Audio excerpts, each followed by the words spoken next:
Hello friends, welcome to my channel. Mutton curry ఎప్పుడు చేసినా టేస్టీగా కుదరాలంటే ఒక్కసారి ఇలా ట్రై చేయండి. ఏ రైస్లోకైనా చపాతీలోకైనా టేస్ట్ బాగుంటుంది. ప్రాసెస్లోకి వెళ్ళిపోదాం. 1 కేజీ మటన్ తీసుకున్నాను. నీట్గా కడిగి పక్కన పెట్టుకుందాం. 2 స్పూన్స్ ధనియాలు, కొంచెం ఎండు కొబ్బరి, చెక్క లవంగాలు, 1 స్పూన్ జీలకర్ర, మిరియాలు, 2 స్పూన్స్ గసగసాలు, వెల్లుల్లి రెబ్బలు, 4 పచ్చిమిరపకాయలు, 30 గ్రామ్స్ అల్లం, కట్ చేసి పెట్టుకున్న 2 ఆనియన్స్, కట్ చేసి పెట్టుకున్న కొత్తిమీర. ఫస్ట్ మసాలా ప్రిపేర్ చేసుకుందాం. స్టవ్ ఆన్ చేసుకుని ధనియాలు, చెక్క లవంగాలు, మిరియాలు, జీలకర్ర వేసి లైట్గా ఫ్రై చేసుకుందాం. ఇవి కొంచెం వేగిన తర్వాత 2 స్పూన్స్ గసగసాలు,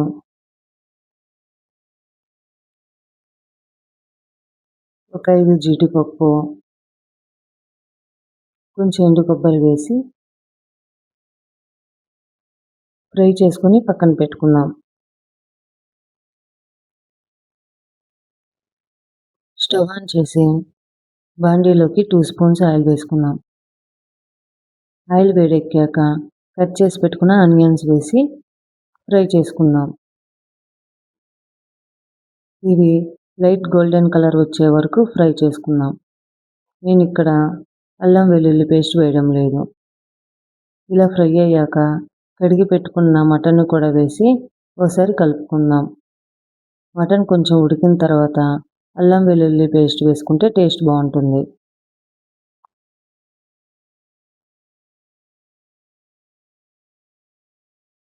ఒక స్పూన్ పసుపు,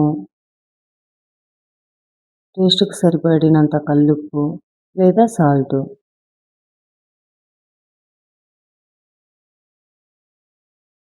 3 స్పూన్స్ కారం. మీరు తినే స్పైసీని బట్టి కారం వేసుకోండి.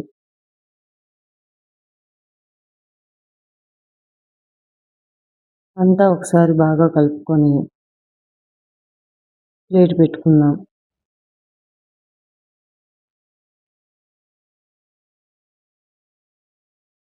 హై ఫ్లేమ్లో 10 మినిట్స్ ఉడికించుకుందాం.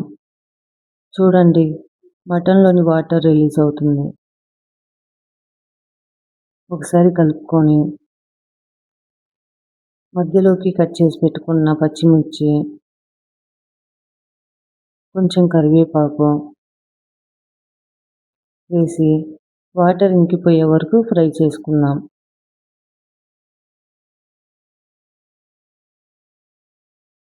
మటన్ మునిగే వరకు వాటర్ యాడ్ చేసుకుందాం.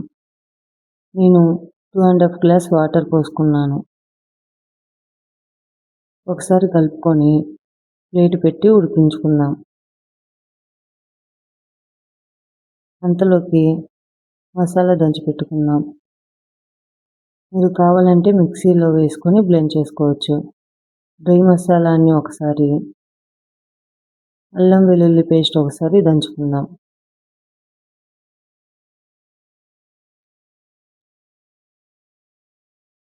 మటన్ ఇలా 70% ఉడికిన తర్వాత అల్లం వెల్లుల్లి పేస్ట్ వేసుకొని ఉడికించుకుందాం. కారం కానీ సాల్ట్ కానీ చూసుకొని ఏమైనా తగ్గితే యాడ్ చేసుకోండి.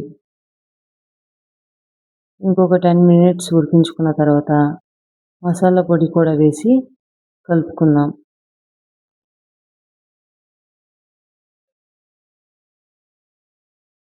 చూడండి, వాటర్ అంతా అయిపోయి మటన్ బాగా ఉడికింది. ప్లేట్ పెట్టి ఇంకొక 10 మినిట్స్ ఉడికించుకుందాం.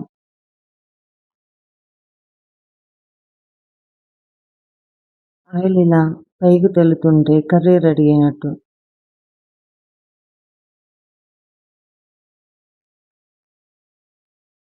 కొంచెం కొత్తిమీర వేసుకొని కలుపుకొని స్టవ్ ఆపుకుందాం.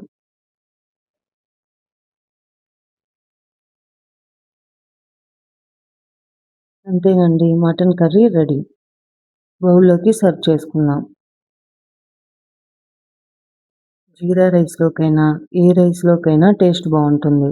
ఒక్కసారి ట్రై చేసి నచ్చితే లైక్ చేయండి.